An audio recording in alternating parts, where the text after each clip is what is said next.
everybody. Okay, so I'm here to talk to you about hypocrisy. Everyone here has probably heard of it. Hypocrisy is pretending to be someone you're not, and it's usually to make yourself look better in other people's eyes.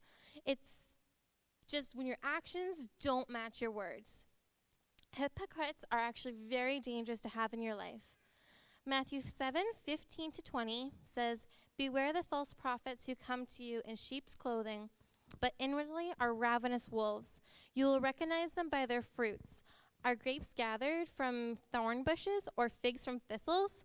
So every heavenly tree bears good fruit, but the diseased tree bears bad fruit. A healthy tree cannot bear bad fruit, nor can a diseased tree bear good fruit.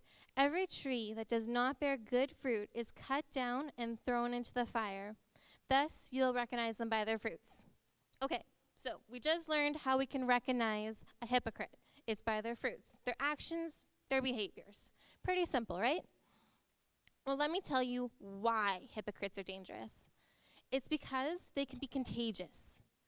Many studies show that you are who you hang around. So if you want to take a look of what kind of person you are, look at your closer friends. What kind of people are they? Are they someone who you admire and who you wouldn't mind being like at all?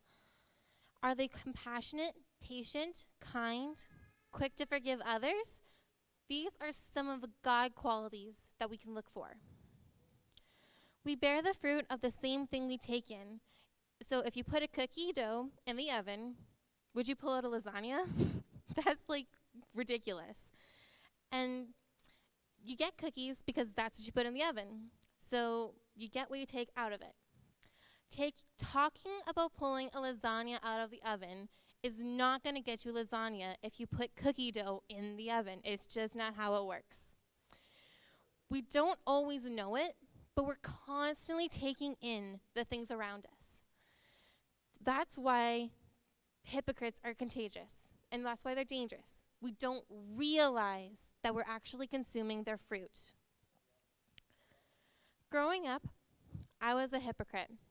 I would talk about how I lived and obeyed God's word, but regularly I found myself breaking a very specific commandment: honor your mother and father.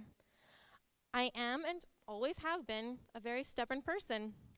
And if my parents didn't want me to do something and it didn't make sense to me, or if I just didn't agree with it, I would just do it anyway, and then I wouldn't tell them.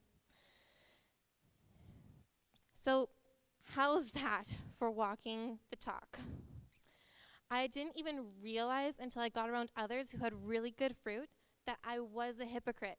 I thought I was walking the walk and bearing good fruit because I knew the Bible and I knew the people I wanted to hang around had worse fruit than me.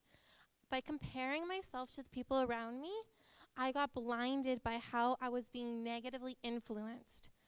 So always watch closely to whose fruit is around you and what they're producing. You can ask yourself 2 questions. Are they the fresh living water that Jesus provides? Or maybe are they influencing you negatively? We often find excuses to justify our hypocrite actions. But that's all they are. They're just excuses. Lost my spot. Where was I?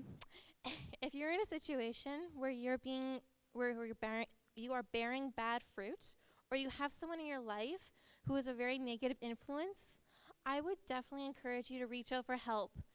Jesus will change your fruit if you let him, and us leaders are always here to help you as well. And you don't have to go through this alone. Thank you very much.